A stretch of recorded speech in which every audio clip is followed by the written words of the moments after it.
Would you Adam and Eve it? I'm only here on time, as I should be, bang on 18:30. It's been a while since I've arrived on time. Welcome, welcome. We've got Underdog and we've got Tim in the chat. Don't forget to jump in the chat, say you're here, and we can have a little chinwag while we're at it. Sorry about the lighting, I'm trying something different today. I've got some new daylight bulbs, and it's blinding this camera, but it is a really nice look when we get onto the big shot here. So thank you. Oh, Wargamer Viking, thank you very much for joining me when I start the show today. Thank you very much for joining me. We're going to get started on Gabriel Seth in just a short while. But before I get on with anything, let me give a big shout out to my 3rd tier and above Patreons, starting with Reese. And we have Tim and Wayne in there as well.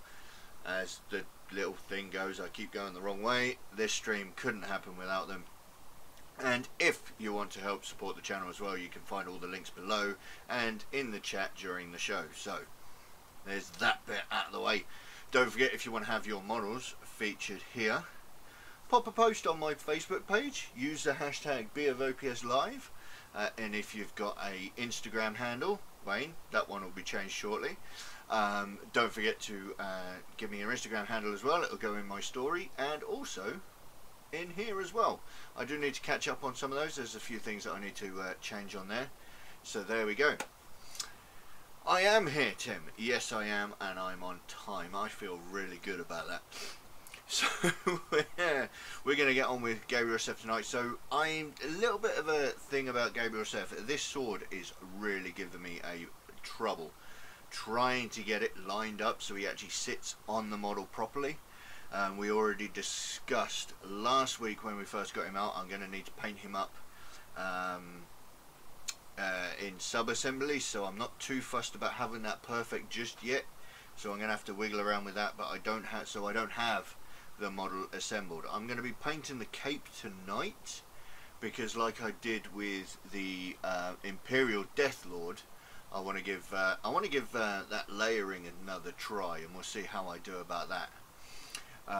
So we'll get on with that tonight. And also we've got a blank base here which I'm going to get built up, and we're going to pin Gabriel Seth to that tonight, hopefully, while various layers of this is going to dry. You can do a story, of course, Wargamer Viking, but don't forget, if you want to have your models put here, post it to my Facebook page and it will get put into my story on Instagram as well. And that's what I need. You see just there, I need your Instagram handle so that you can get the proper tags on there, because obviously all of these are not my models, they're my viewers' models, and I don't want to obviously make it look like I've taken any kind of credit for them. So yeah, don't forget to put your Instagram handle. It'll go into my story, and then also, because I can save it, I can't save off of an Instagram page. Off an Instagram post I can't save the picture, so I can't put it here. But if you put it on my Facebook page, I can then save it to my computer, fiddle around with it, put it on Instagram and all that sort of stuff, and then because I've got it as a saved picture, it can get put there. Alright, so we're going to build up the base for Gabriel Seth later on today, but I think to start with, we'll get a few colours put down on the cape here as the first part. So don't forget, we'll have a chat, we'll have a talk, and we'll have some painting as well. And then hopefully you get to see, when I move it across to here, you get to see a really nice image of the new, or certainly how it looks with the new lights. They're quite bright, and so the shadows can be quite unforgiving, but I'm hoping that as we go along you'll be able to see some really good detail. Hopefully it's better than it was last week. You know, let me know, or any week beforehand. Let me know how it looks. And let me just start off. I'll tell you what we're going to do is we're going to start off by adding some colour before we start on the cape. Yeah, so if you want to post, if you want to see your picture, let me bring it back a sec. If you want to see your picture here, you'll need to post it to my Facebook page with using that hashtag. Alright, that way I can easily find it. I then save the picture and then post it to my Instagram story, where I can give you an Instagram handle, and that's where all of those pretty little tags come from. Alright, so hopefully, is that really complicated? Maybe I need to figure out how to make it a bit more simpler. What is the difference between Lamian and what?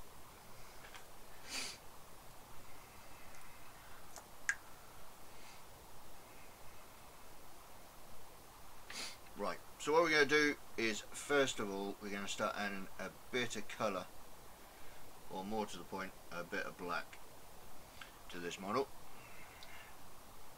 And I start by painting the black of the Flesh Terrier's backpack. I'm hoping I don't pick up any wet primer while I'm doing this. This was primed about 20 minutes ago, because quite frankly I'd completely forgotten that I needed to get this done for tonight. It's been a hell of a week. What's the difference between thinning with water and thinning with lime medium? Okay, well, basically it's about dilution. Okay, if you thin with water, there's nothing wrong with it because your paints are a water-based paint. However, the more you thin with water, the more diluted your paint will get, because you are spreading the acrylic medium, which is what Lamian medium is made of. You'll be diluting the acrylic medium. Whereas if you thin down with Lamian medium, you're adding more medium to less pigment. There is a scientific way of thinking about it. Whoops, that's not going to stay on there at all, is it? I may as well take it off. Yeah, there is a scientific way of thinking about it, but quite frankly I have no idea. But yeah, I mean, essentially, so basically the more water you add, the less stable your paint becomes. If you're just thinning it down just to paint with, straight out of the pot, just a dab of water to thin it down will be perfectly fine, because you're using a water-based acrylic medium with pigment suspended in it. But the more water you add, the less acrylic is in that medium, respectively, and then it becomes less and less stable.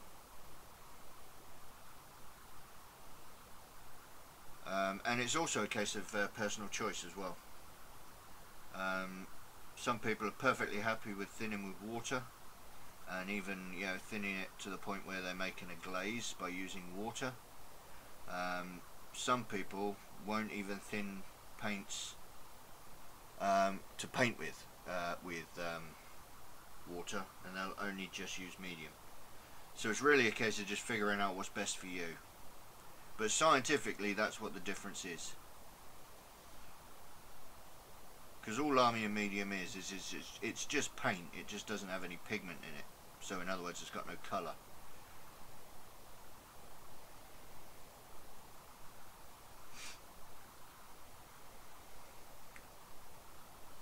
So I hope that helps.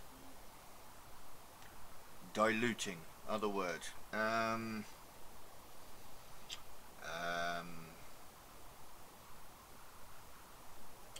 Oh, you got me there.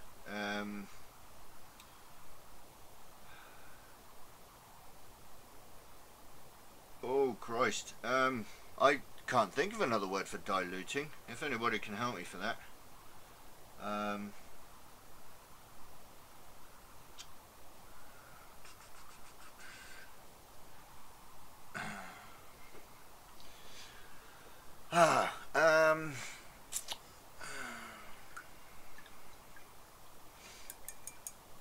It's making the paint weaker, I think is the best way of doing it. It's like, yeah, it's adding, Oh Christ. Yeah, you've stumped me on that one, to be honest, Tim. I can't really think of another word for diluting. Yeah, unless if nobody can help, thinning it down. Yeah.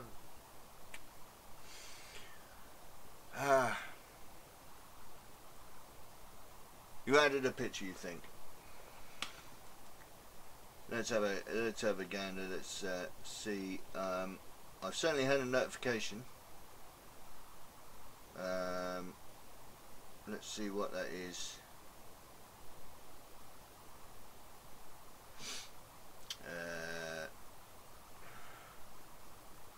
Google says it's thinning. Yeah, I mean it's yeah, I mean, do you use squash in juice in the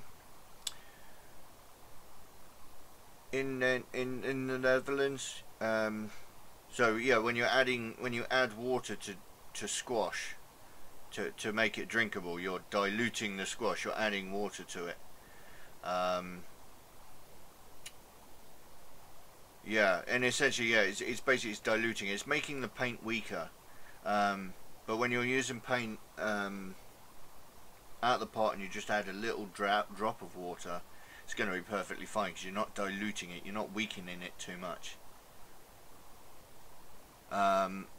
Yeah, kind of same pigment. It's more same pigment, more paint. Yeah, exactly. Yeah, it's you're spreading it. You're spreading the yeah, exactly. But either way, did you see, the thing is, when you're talking about paint, let's change the camera angle, otherwise it's going to get boring having a look at that. So when you're talking about paint and thinning it down with paint with medium and thinning it down with water. When you thin it down with water, you're spreading the actual medium, because paint is, it's suspended in acrylic medium. It's what this stuff is. It's a colourless paint, which is, it's got water in it, but then it's got an acrylic, kind of binder to it all, or something like that. And then they add a powder to it to turn it to a different colour. So yeah, without the powder, it's just medium. When you add water to that, you're thinning the actual acrylic down. And so, when you're adding just a small amount, it doesn't make too much of a difference with the paint, because you're just adding a touch of water and it's not too much of a bother. When you start adding more and more water to an acrylic medium, the acrylic binding agent gets weaker and weaker and weaker until it can't hold itself together anymore. So when you're doing it that way, you can make glazes and all sorts with it, but with water. But then when you start adding too much paint, too much water to your paints, it'll break down, and you can add some medium to it instead. So you're still weakening the colour down, but you're keeping the consistency of the medium. So you're making the colour weaker, but you're not weakening the structure of the paint. It can be, it sounds a bit complicated, but it kind of, once you do get it, it kind of makes sense. And I hope that does kind of make sense as well. I don't want to sound like a science show or anything, because I don't fully understand it myself. But that's the basic premise of it anyway. So sometimes you want to thin it down with water because you want to break the paint down into you want the paint to be weak in general, in structure, but then sometimes you just want to thin the colour down, but not so much the colour itself, the paint itself. So what we're using here, we're using some Zandri dust, and I'm going to start painting on the cloak. I'm going to see how this works out.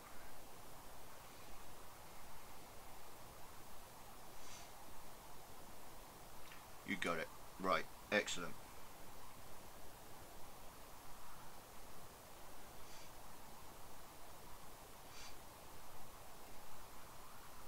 The trouble is when I have to try and figure out the word for something that I would usually use, I think that's what threw me there.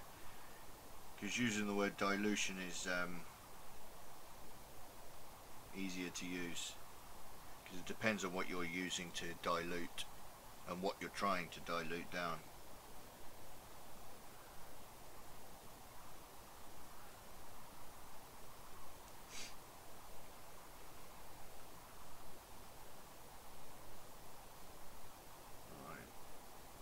So we're just getting a few base colours put down for first tonight, and we'll hop over to the base if we need to wait for the colours to dry.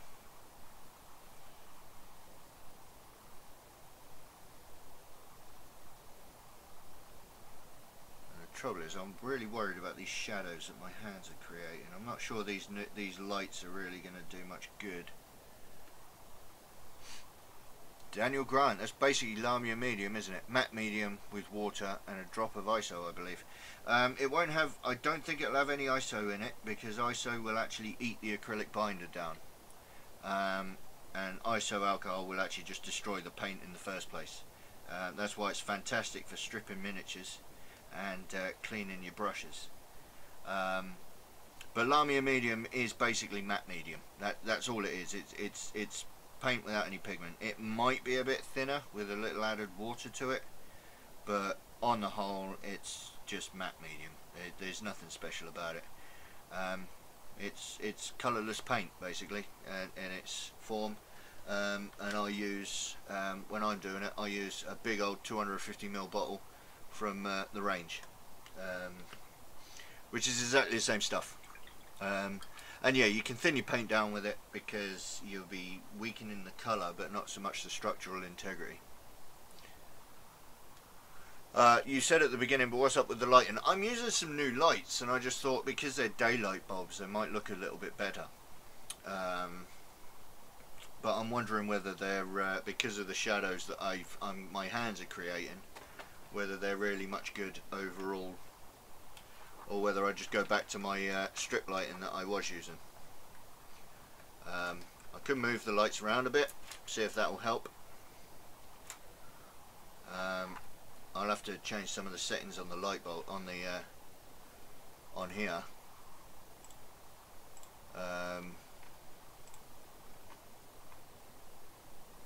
Use the same sort of stuff in print. What's that? Medium. Bring that. Let's bring the exposure down a bit. Is that going to help? Oi, that's too much.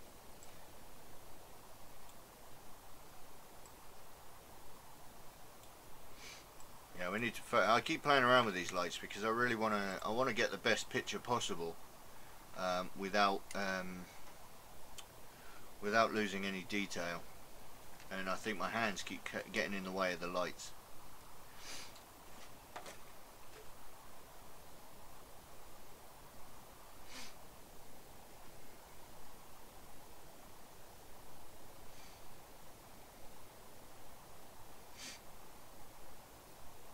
I just want to get a nice even coat on here. We'll wash it and then I'll start layering that up in gradually lighter and lighter colours, and see if we can get a nice, we're not necessarily wet blending because I've already established that I'm terrible at that, and it would be a really boring show watching me go from one colour to the next. But I'm just going to gradually build up some lighter colours on that and see if we can come up with a nice blend.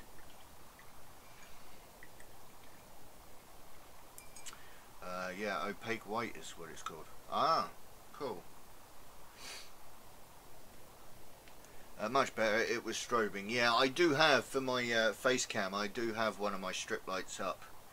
I think I need to get much better lighting. I'll have to do an entire lighting rig, I think, and get all of my lights set up the same. Whenever I think about something like that, my ears just hear money. So we'll get there eventually. Okie dokie. So what we're going to do is we're going to get some. Let's get some of that black evened out.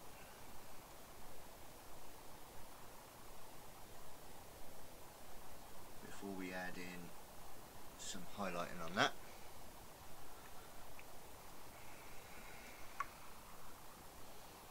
It's better. Excellent.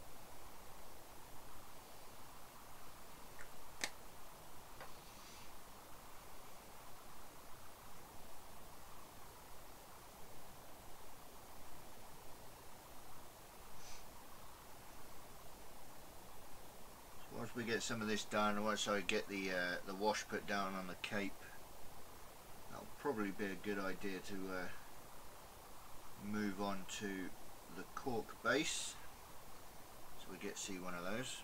I do have a cork base video. Well, unfortunately I need to edit it so that you can actually watch it.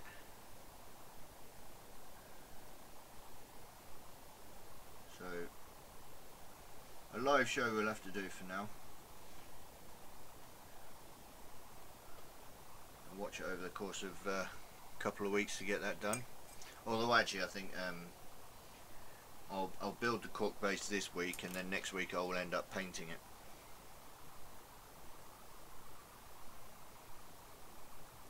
Let's add some gold. I love gold.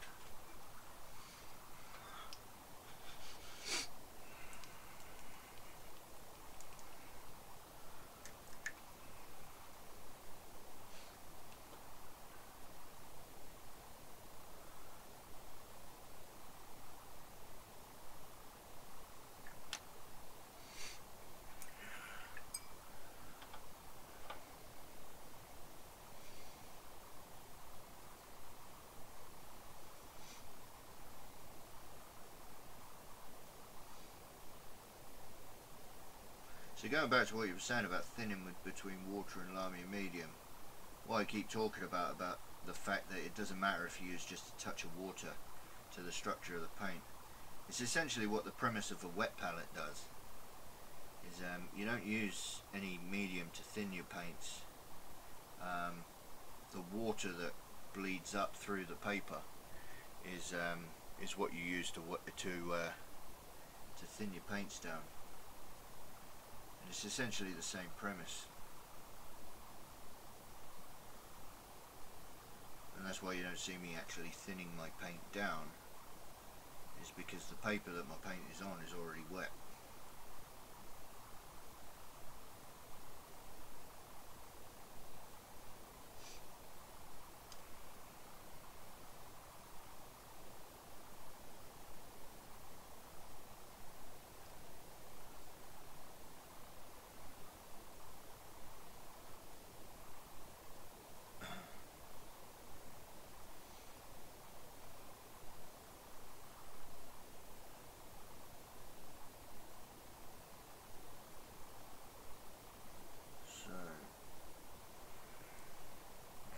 Shadow again. Yeah, I don't think these lights are really working out as well as I was hoping they would be.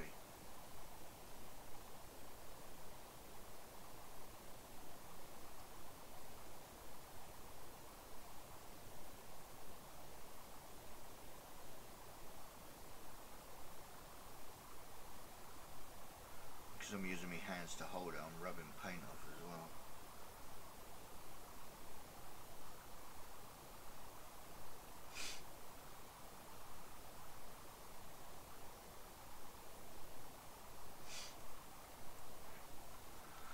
I did some trim on the PM. We'll send a picture before the Conquest show. Excellent, yeah. I'd love to see it. Over time you'll see those pictures will actually start improving as well. You'll see the you'll actually be able to watch the show and actually see that your the evolution of your models.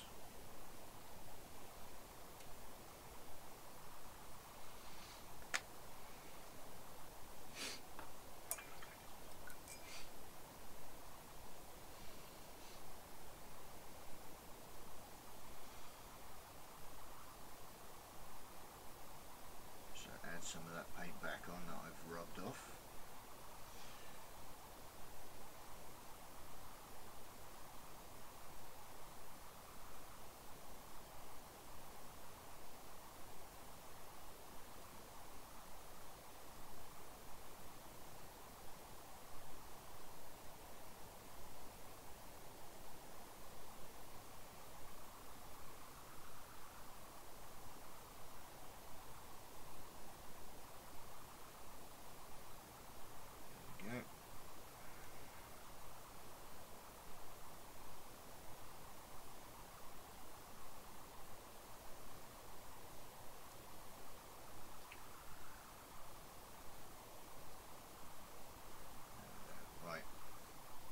Okay, what we're going to do is I'll put that to one side, leave this to dry for a few minutes, and we'll get on with starting the cork base.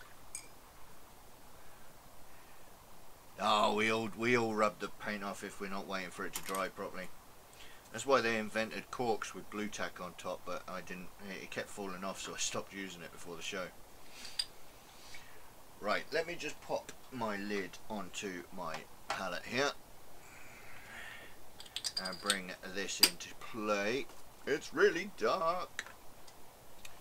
Hopefully, when I bring this in, you'll see. There we go. Right.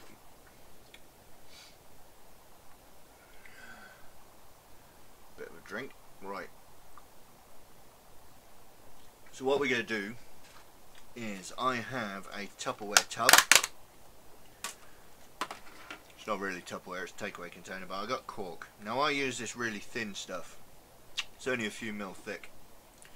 And I use lots of little bits as well. I keep all the little offcuts and all the little chunks and stuff. Because it helps me build up layer by layer a nice rocky outcropping type thing. Alright? So the first thing I want to do with this base is I'll grab my super glue. You did hear cork, Tim.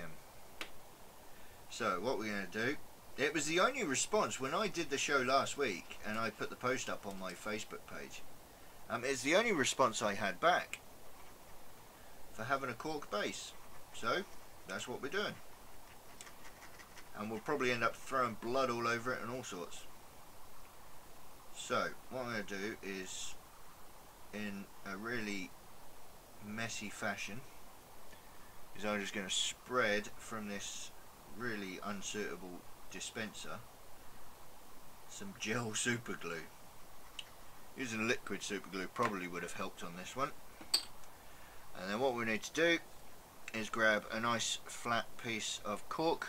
It's really thin stuff. You can use chunkier stuff if you just want a couple of layers, and just chip into it yourself. You can see that the cork is actually made of lots of chips that are just pressed together. If you use thicker stuff, the chips are usually quite big and you can take out massive chunks of the stuff. And as if by magic, the base goes away. So press that into there, but be careful because the super glue will soak into the cork, and then you stick your fingers through the super glue, through the cork to the base, which is really helpful. I use a milk bottle lid with a cork glued to it, then have a screw, blue tack or sprue to hold minis down. Yeah, you could do.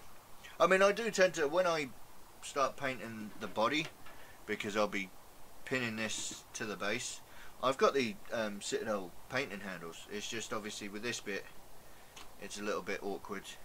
With that bit trying to hold it into place, it's going to be a bit awkward, so. Okie dokie, so I'm happy that that's glued down there nicely now. So then all I need to do is just keep pressing until it starts ripping around the cork. Just keep pressing it through the cork, tearing away anything that that isn't stuck down.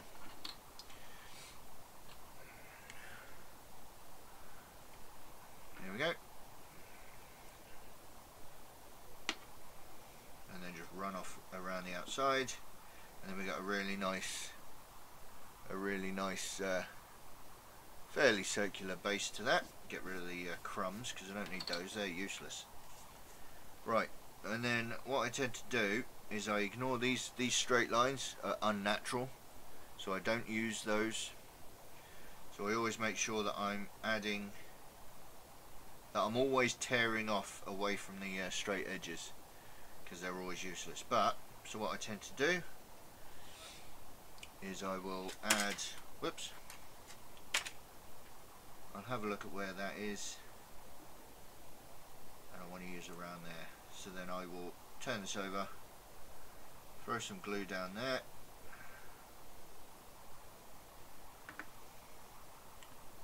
turn it back, push that down, and then tear it off the edge.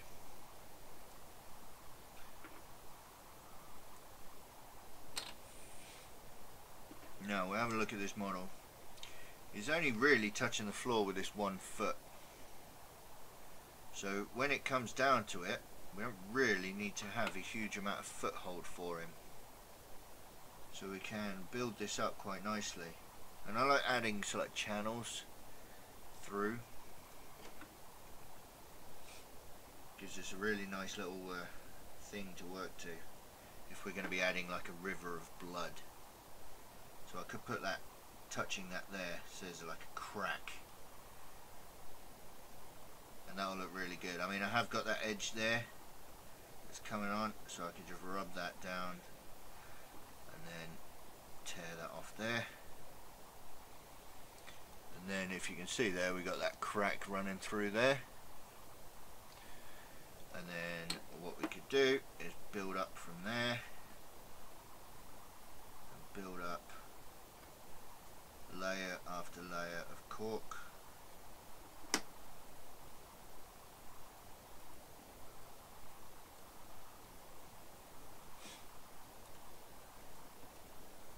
We add a thing going on there.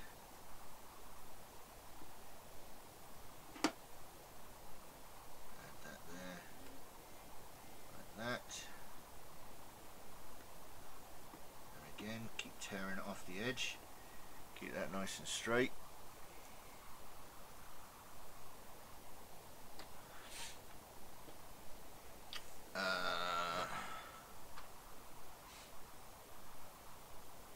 I'm going to do a shout out for your channel tonight. You deserve more than 83 subs. Well, thank you very much, Wargamer Viking. That was very kind of you, thank you. I super glue a bit of sprue to the inside of bits like that. You know what I could have done, in all honesty, I could have added a bit of super glue to that. I just didn't really think about doing it, to be honest. Alright, so what we're going to do now is I'm going to add a touch of glue to that. Now what I want to do is I want this to kind of be a channel, quite a deep channel coming down here, and then I want a channel coming across here, so when I added like blood, it'll be a river of blood going down there into the channel and coming across. So I want to try and lay this on here so it's kind of creating those two channels, which I think there would be the best place. Tear that off. And I've got a little bit of cork here that will just about add to that bit there where that's connected. Honestly, you really don't have to be careful with this cork stuff, you know. Just rip it off. You can always glue another bit back on if it comes off too much. And there we go. So we see we got a channel, a light channel coming along here, and then it goes into a really deep groove there. I think if you imagine later on when we start putting blood and stuff on there, that's going to look awesome. Unfortunately, Tim, not much space for skulls, but you know, you can't have your cake and eat it. Alright, and then I imagine that if he stood here, he's going to the channel is going to go between his legs and come behind him. We don't really need to worry about it being, you know, he doesn't need to be in the middle of the base or anything. So we're going to glue that on to there, something like that. I realise my hand is really getting in the way of that light. If I can move it to next to the camera, maybe that my hand won't keep getting in the way quite so much there. There we go. There we go. Look at that. Just by moving the camera. Right, moving the light. So that's going to go there, and we're going to pin that into place, I think. Although, actually, that way round might be better. So the river's coming, yeah, that way. Right. So as you can tell, that this is in the way. So we're just going to make sure that this isn't anything important. And I think that's just a bit of I don't know what that is. Is that just extra resin? I think it might be. So we're just going to chop that off because we don't need it. And then we chop this off at his foot there. Bam! And that's the point of no return. It's all forwards from here. How many millimeters is this cork? Christ. Now you're asking. I did have some calipers that don't work anymore. But I would say it's about 3. It's about 3 millimeters, maybe. It's not very thick at all. I prefer layering up my cork in very, very small amounts rather than using a big chunk of the stuff. So, like, for argument's sake, if you wanted to do something like this but didn't want to layer up your cork, you could use cork placemats that you can chip away big chunking, great big chunks out of it. Me, on the other hand, I prefer to layer it up nice and slowly. So we're going to pin him to the base here.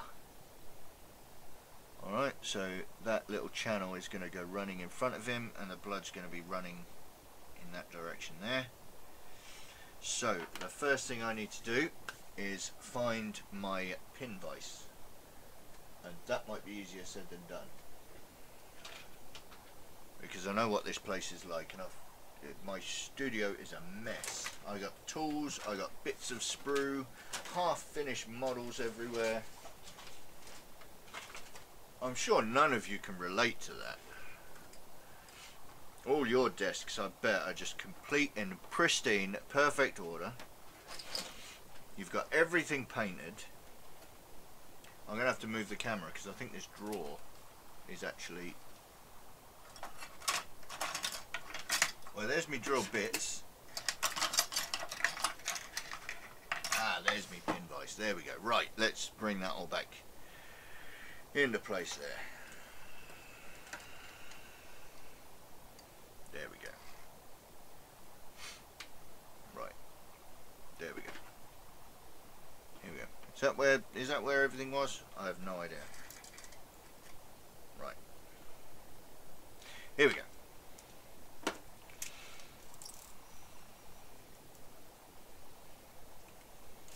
I don't know how big of a hole I'm going to need at the minute because I'm not even sure where my wire is.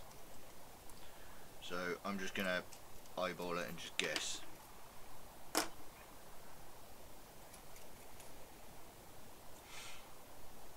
What size hole do we need? I think it's this one. Yeah, that'll probably be about right. No, I can't remember. There we go. Right. Okay. So that bit goes on there. There we go. I can never remember how to put this thing back together again. Like that. There we go. Something like that. We do need to make sure that we've got a nice amount sticking out of there. Okie dokie.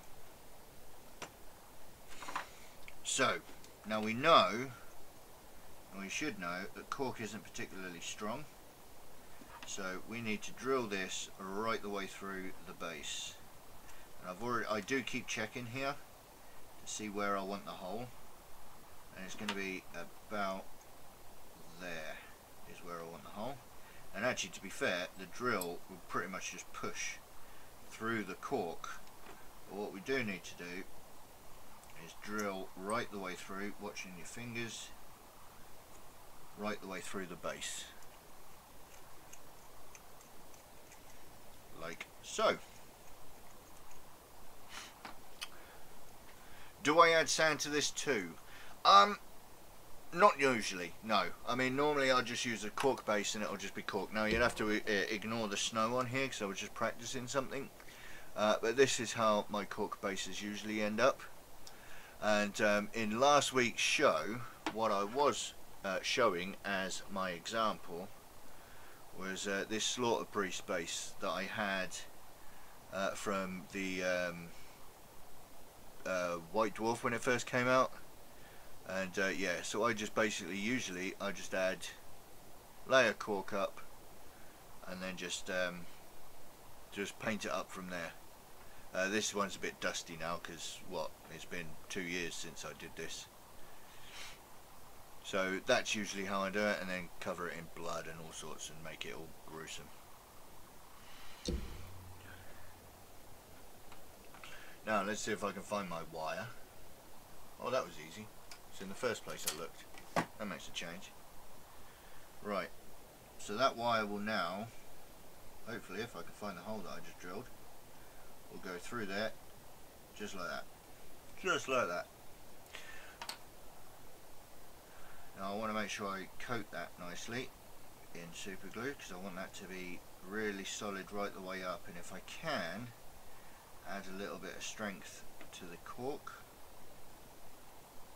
So if I put a load of super glue on there, and as it goes through the hole, it'll spread super glue around like so, and then cut that off about there.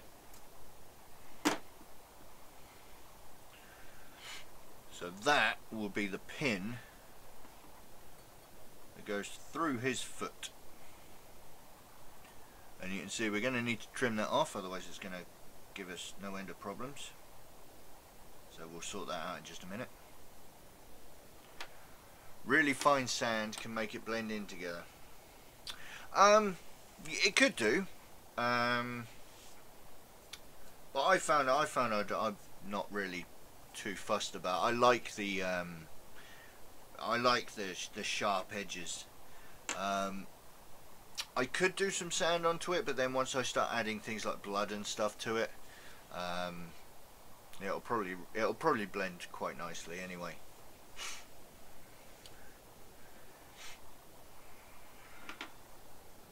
Right, that's had a couple of seconds. Let's just trim that off, just there.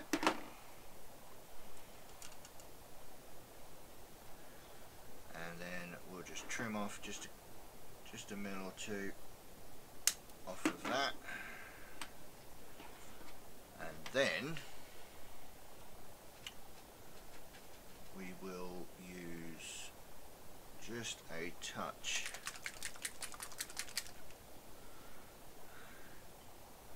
and add a drop of green paint to the tip of that pin.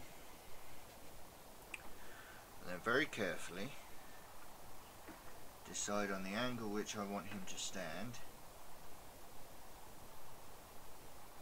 and just touch the pin to the base of the model, and then when I turn it over, there's a little dot which I can then use as a reference point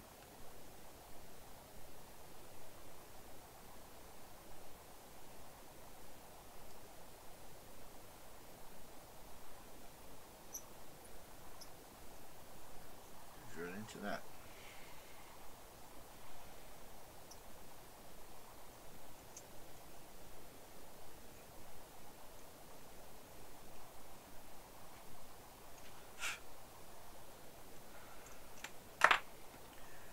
Base back and make sure that he touches the cork, which he does. Get the angle right, which I think will be about there.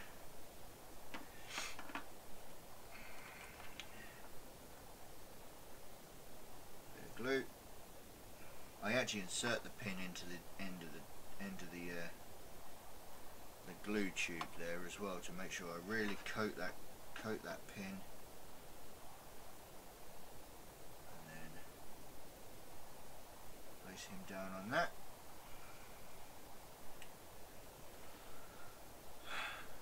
and there we go. And that's now ready for me to prime that. Well, once the glue dries, that's all ready for me to prime him. So there we go. Now, like I said, I've still got to figure out how it is I'm going to sort the angle of the sword out, because as you can see, that's pretty wonky. And then as you saw last week, I was trying to dry fit these together to see how they would go.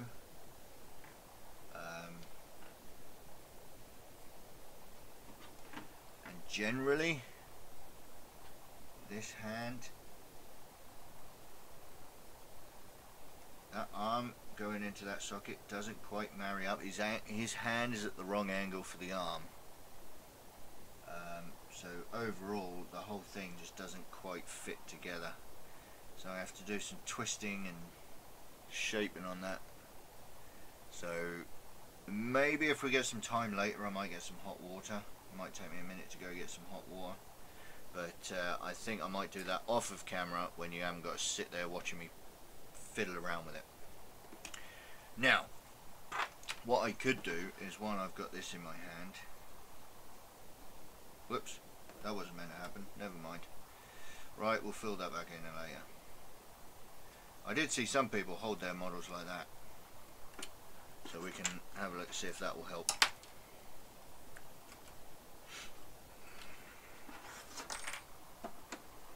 So, let's come back with some paint.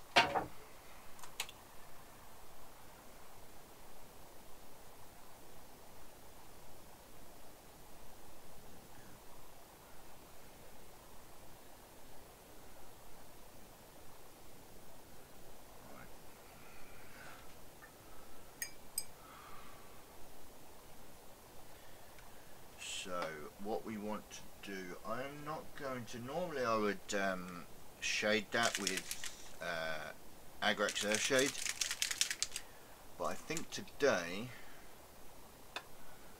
I'm going to shade it with Seraphim Sepia.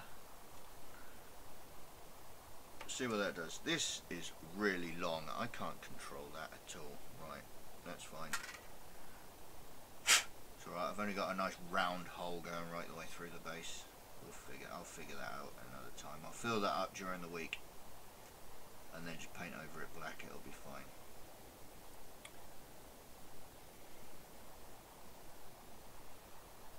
So we're going to give this a nice coat of Seraphim Sepia.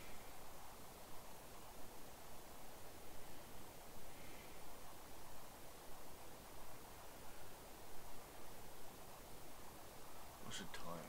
20 past 7. Doing alright tonight.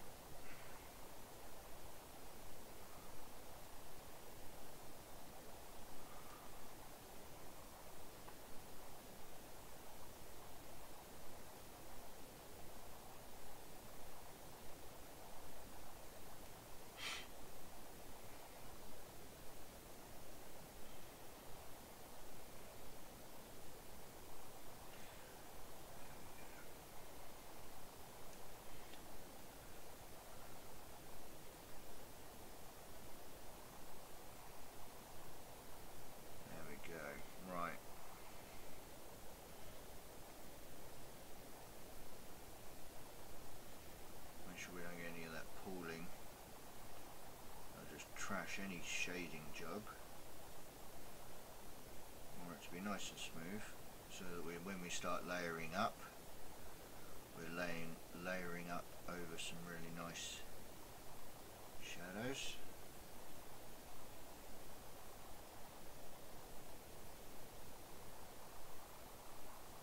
Like that.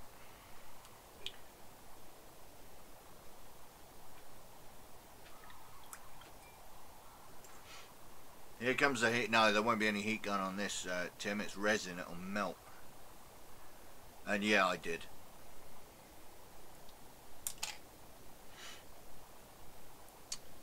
Super glue a bit of sprue to it, it'll snap off nicely when you're done. Yeah, I think I might actually do that. Go, thanks for helping me get through these models. Glad to help. Thanks for the video, and look out for the shout out video. Peace. Alright, thank you very much, Wargamer. Thank you very much for coming along anyway. And yeah, I'll catch up I'll catch you next upload, or whenever. Right, tell you what I will do.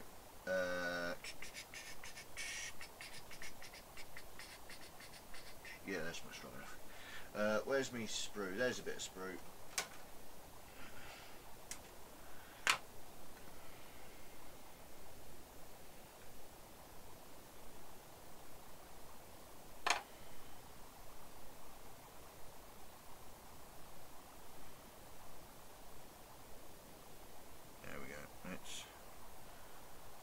sprue to it. There we go.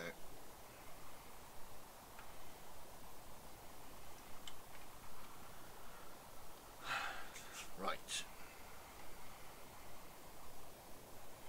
So what else I want to do is, where's my Reichland flesh shade? That's over here. That light's hot.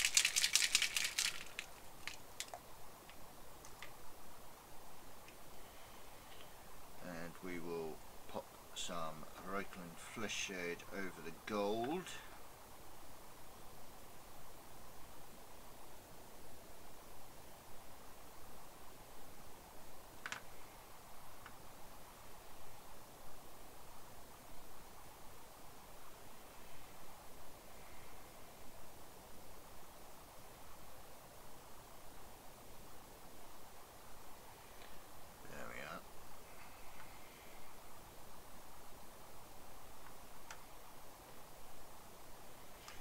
Yeah, unfortunately with the resin, I'm not going to be able to heat up the drying time. It's kind of why I'm hoping that these lights will help a little bit. They're not particularly hot because they are LEDs, but they are a little warmer than usual. So I'm hoping they might help a little bit. But we've got to be careful. I can't really get the heat gun out, otherwise I know what will happen is I'll end up melting the resin.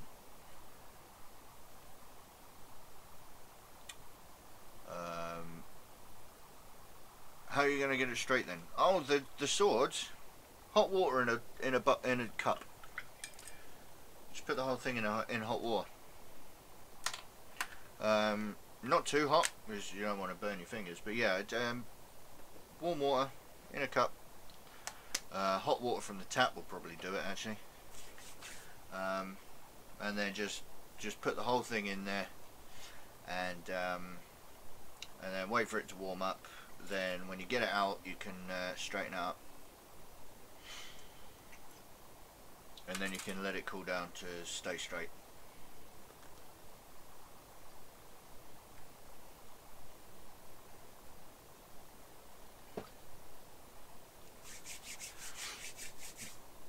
Right.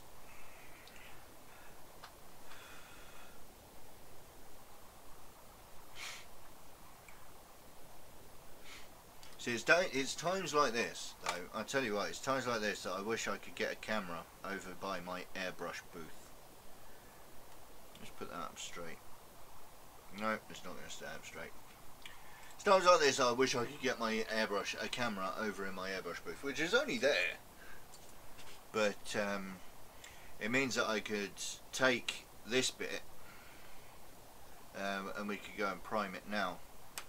Because, I mean, the fan itself is quite loud, but the airbrush itself isn't, because it's buried right down the bottom there, which is a shame.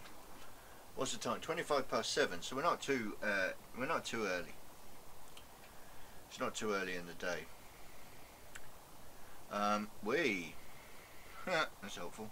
What we could do is I could possibly just glue his arm onto there, but the trouble is that there's too much give in that to really tell. You see his arm will move before it catches. There's too much give in there, you can't really tell where the sword needs to be, because it's the sword arm that's moulded more than anything else. There's all this, so you got bits missing from there, which so the trouble is at the beginning. I've noticed that the trouble with these beginning parts of the projects is that most of the time I've got I end up having to wait, because this is when I start using washers over large areas. I've got these, the beginning parts of the model is where I wash over the entire, large areas. And I'm wondering actually whether, for argument's sake, when we do this guy, when we do the rest of his body, I'm going to be painting it in red and then washing the entire model. Now I know you guys, I want to show you guys as much of the project as possible, but I'm wondering whether before next week's show I should do the base coats and washing before the show, and then when I get round to it, they'll be dry, and then it's straight into, you know, painting the model. You know, because I mean, we're waiting for this to dry, and this might not even be dry by the end of the show, which, you know, as you know, I usually aim for around about 8 o'clock, and that's, you know, it's half an hour, but we could be sat here for, you know, 20 minutes waiting for the wash to dry on there before I can do any more. And I was kind of hoping to start layering up that cape, but what do you think? Let me know. Because I don't like these shows where, you know, they get a bit slow and they're a bit sluggish. We don't really get a lot done, because it feels like I've, you know, wasted your time, you know, telling you I'm going to be live doing this model, and we haven't really, you know, we've built the base for him, which is brilliant, and we've done a few base coats, but that's about it. And of course, if you're painting as well, I mean, obviously just by me being here having a chat, and you can get some stuff done, and you can get things painted up and so on. But what do you reckon? And while I'm waiting for that, I'll do that. No, I won't, because I didn't even have it in the chat there, did I? Is if I do this as well, I can have a quick chat about when other shows are going to be on. So we know that on Monday we're going to have my Conquest show, which seems to be going quite well now. Now that I should be getting my models on time and the magazines on time, we should be getting those every week. What have we got left? We've got 2 magazines left up there that I can do, and then by the time I do the 4th one, or the 2nd one that's up there now, we should get we should have another delivery, so there shouldn't be any more breaks in the Conquest magazine show, which is helpful. I'm happy about that. And there should be a game on Tuesday as well, with me and Reese playing Kill Team. That's going to be fun. We might try a different mission, and I've now got 3 fully painted armies for Kill Team, or certainly at least enough to play Kill Team with. So I might even start asking you followers what army I'm going to be playing, and then we'll see how we can play along with that. So, you know, keep your eyes out on. Probably be on Instagram for that, because I can do the polls or whatever.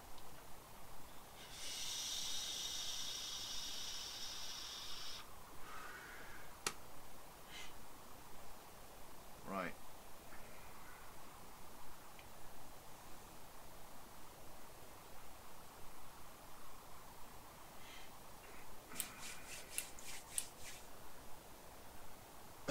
In fact, we can also add into the chat here as well, where you can find all of my various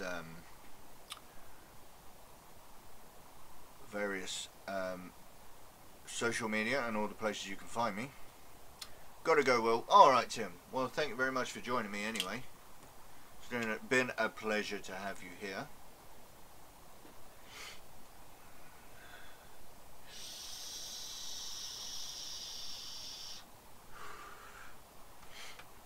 One thing I did notice, as I was looking at the back of this model, at the back of this here, is that it's starting to pull.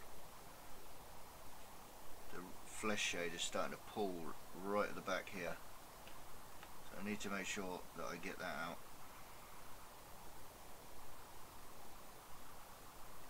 Because even though it's deep in the shadow, it won't look right, it won't dry flat.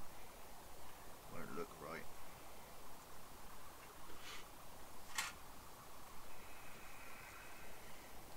The cork was very interesting. Well, thank you very much, Tim. And keep an eye out for a video. There is a full video coming that you'll be able to watch over and over again if you need to, of the cork and how to make it. So keep your eyes out for that. That will eventually come. I need to get some editing done. There won't be a video released this week, so I haven't got anything ready. But yeah, talk to you later, Tim.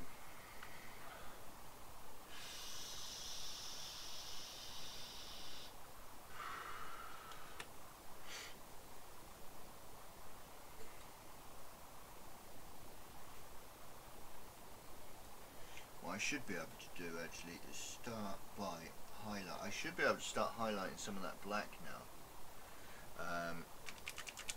I don't know what colour to do flesh terrorists. So what I'm going to do is I'm going to have a look at the Citadel painting app and have a look at what kind of black that flesh terrors use, because there are lots of them, and it uses Eshin Grey and Dawnstone Black, so that's handy, right, because I've got those here. So we'll do those. I've got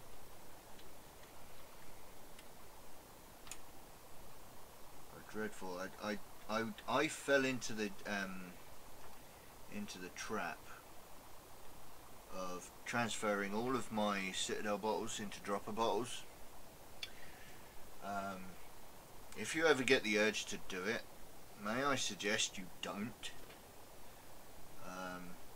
because in the grand scheme of things it doesn't really help, not in my opinion.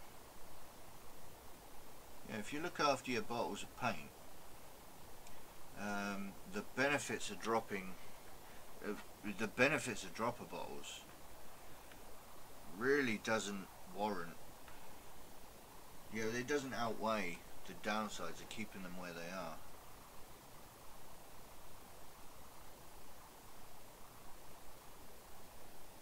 Right, so I got stray hair on the end of my brush, which is really doing my head in. It's been there for weeks.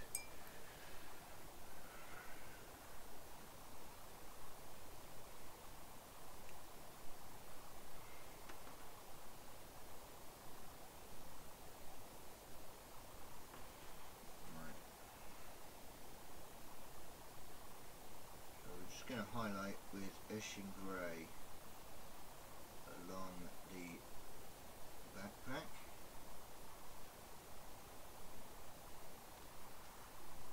Can't really see that coming out on the camera, unfortunately, because it's such a fine highlight. I have been trying to up my highlighting game.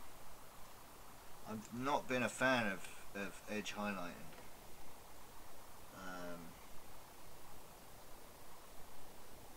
In general, it's not really, it takes a long time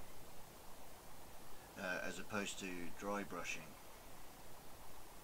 Well, I figured if I'm going to start doing these character series, well, not necessarily character series, sorry, but if I start doing these characters on these live shows on a Tuesday,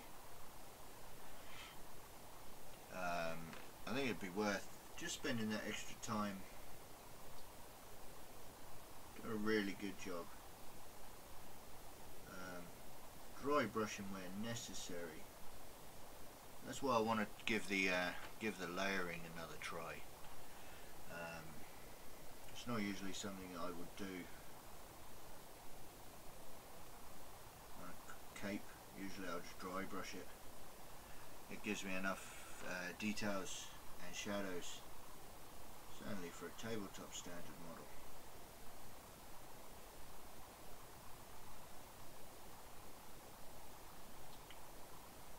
But I think it's worth it, just trying to up the game a little bit. Not really necessarily showing off, but certainly stretching the skills as best as I can, as opposed to just doing the bare minimum that I would normally do for my own models.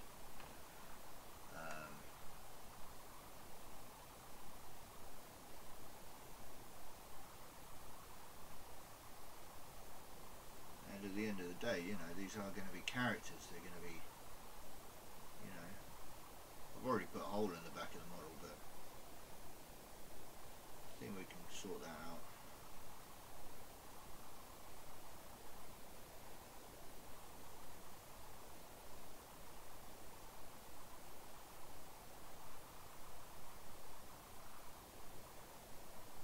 Spend that extra time just getting those details in there.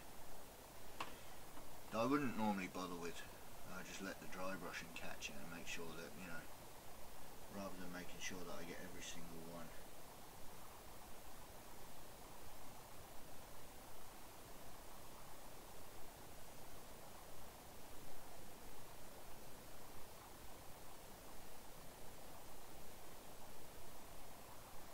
It's just such a shame that most of the models are fine cast when they're characters. I like your video about feeling uncomfortable in a game store. That's me all over. I like videos like that, like Tabletop Minions videos. I'm glad you mentioned Tabletop Minions because that's where I got the idea of how it's where I got the courage isn't the right word, and not really inspiration, because the inspiration for that video actually came from Tim because he was having a word with me. I think should I say format? I think format's the best word for that video. With all of his videos about, you know, getting new people into the hobby and just generally, you know, he does some really good videos. But yeah, I'm glad you enjoyed that one.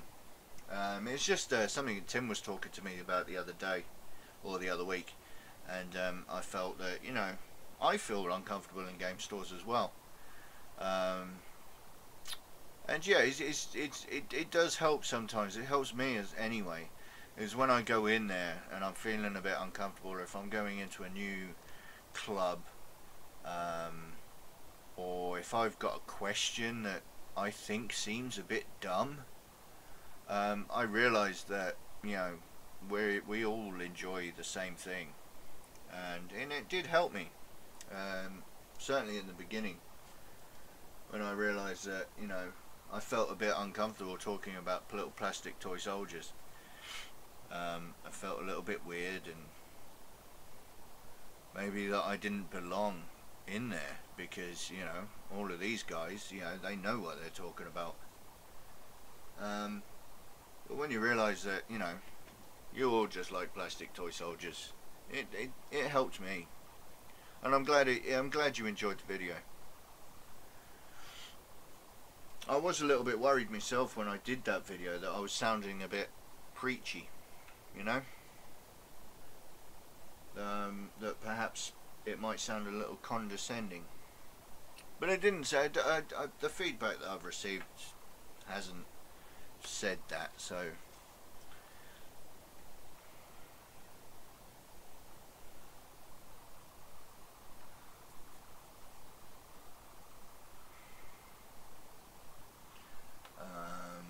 right, grab in some admin grey.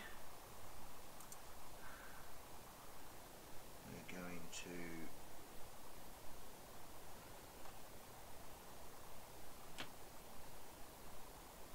see if we can get some of these highlights to really pop.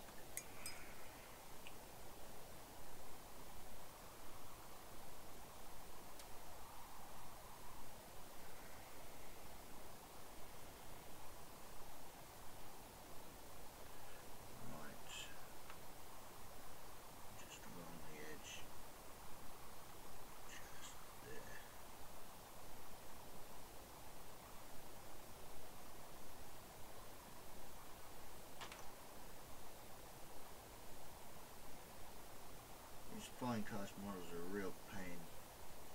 I noticed that they never seem to hold as much detail as a plastic kit would. Corners seem much softer, so when you're trying to pick out sharp edges, you realise there actually aren't any. So when I try and do the highlighting on there, it just doesn't feel that I've really captured it very well, because it's just not very sharp.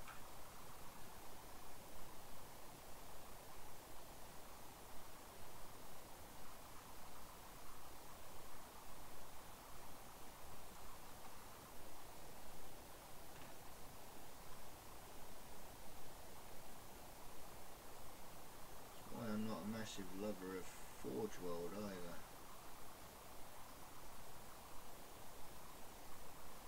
I don't find those models particularly appealing myself.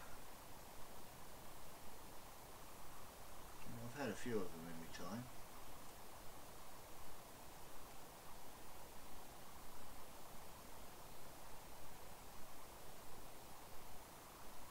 Sometimes it's nice when when a commission will come in for Forge World stuff, because I know that I don't have to keep it.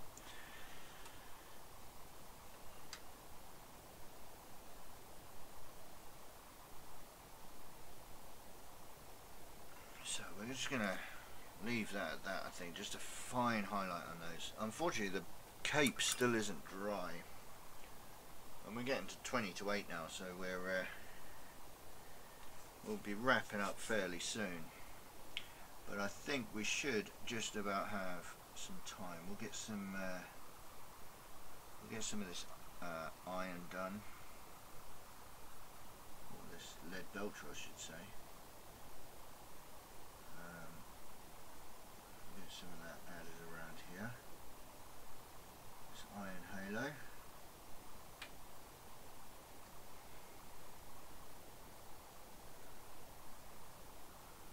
Again, normally I would just wash this and dry brush it with a bit of Necron compound, but we'll see. Once we've washed it, we'll see if I can actually add some proper highlight into it, rather than just spending as short amount of time as possible on it. We'll see if we can get some really nice detail going on.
It didn't sound preaching or condescending. It's extremely helpful advice about something that you have personal experience with, and how I personally came to overcome it. Well, thank you very much. I'm glad it came across nicely.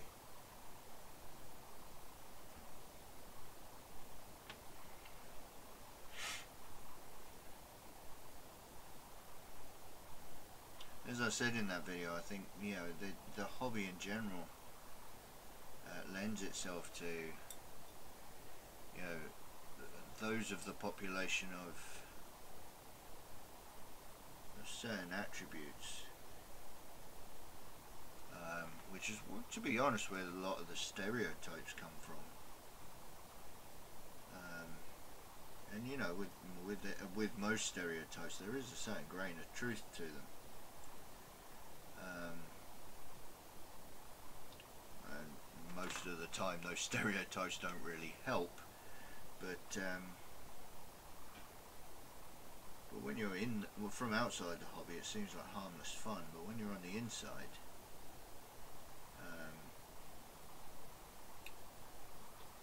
yeah, you can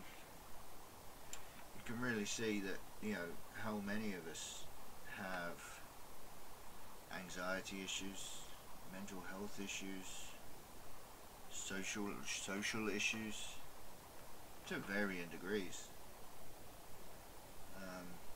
But of course, just by knowing that doesn't really help. You know, just because you know everybody around you is just as uncomfortable as you are isn't exactly helping the situation. But it's nice to try and help yourself think in a different way. that, yeah, even though you're uncomfortable, knowing that everybody else is just as uncomfortable doesn't help. But knowing that everybody else there is, you know, guaranteed to be there for the same reason you are, it did help me. And I just hope that, you know, that video helps people for, you know, a long time to come. Not just in the short term, but just overall.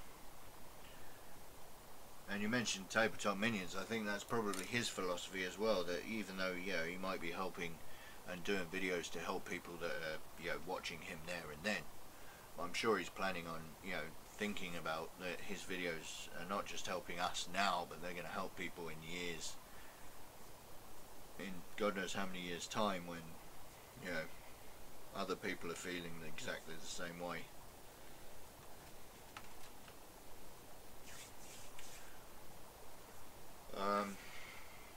Right, so we have got some silver there. We're still waiting for that to dry. If I try and force any painting to be done on this, I'm going to start making some mistakes. So I think what I'm going to do is I'm going to call it there for tonight. We're leaving it a little bit early. We don't usually leave this early. Usually I try and push it until about 8 o'clock, but I think that in general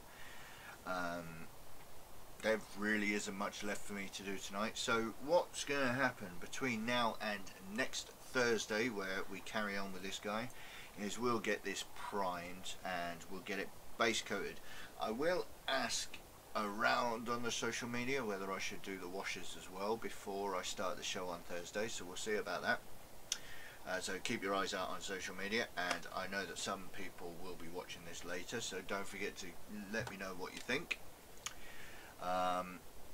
Next week we'll get on with the blending. I was hoping that this would kind of be done, but I didn't really take into account the washes drying. That's going to take some time, and during the week I'll try and get this straightened as well. If not, that'll be the week after, because there's still plenty to do on this one. This is only the first real show with this guy on his own. So this show will carry on over and over and over many weeks, where we get him finished and you can watch him grow along. Boom, back for the ending as usual. Brilliant. Wargamer, well done. Thank you very much for coming back. Yeah, I don't usually end it at 10:02, but I'm still waiting for wash to dry, and there's not really a lot I can do apart from just sit here watching paint dry, which just literally is boring.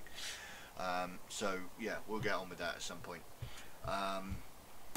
Yeah, so don't forget, if you want to see your picture here, don't forget, use the hashtag BofOPSLive. If you've got anything in process, or if you're really proud of something that you've painted, use BofOPSLive. Post it to my Facebook page and I can then save it. If you have an Instagram handle, don't forget to let me know what it is, and you can be added to my Instagram story as well. I think that is a little bit better way of explaining what it is that I want you to do. Post it to my Facebook page and let me know your social media handles. That's pretty much how it should be. Yeah, don't forget to use BofOPSLive, and as you can see, some people haven't used BofOPSLive. They've used the hashtag BofOPSConquest. If you are collecting the Conquest magazines and you want to show me your conversions, if you're, you know, you've been around the hobby for a while, but if you're getting into the hobby or getting back into the hobby and you're using Conquest to build yourself up, use the hashtag BofOPSConquest, which is on the screen just there. Use the hashtag BofOPSConquest, and then you can, I will use that hashtag instead of BofOPSLive. There's lots of hashtags, most of them start with BofOPS. GTFM, buddy, see you next week. Alright, Daniel, thank you very much. And speaking of see me next time, yes, my next show will be on Monday night, where I will be doing the next Conquest magazine, which I think is issue number 9.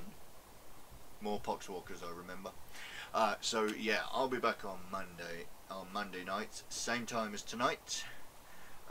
So yeah, other than that, I'll just say thank you everybody who's joined me tonight. Thank you to Tim, thank you to Daniel, thank you Wargamer Viking and Underdog. Thank you very much for joining me tonight. It's been a pleasure as usual. Don't forget to check out all my links below if you want to support the channel. You'll find how to support the channel below there as well. and I'll say thank you all for watching this one. I'll catch you in the next one, alright? Ta-ra.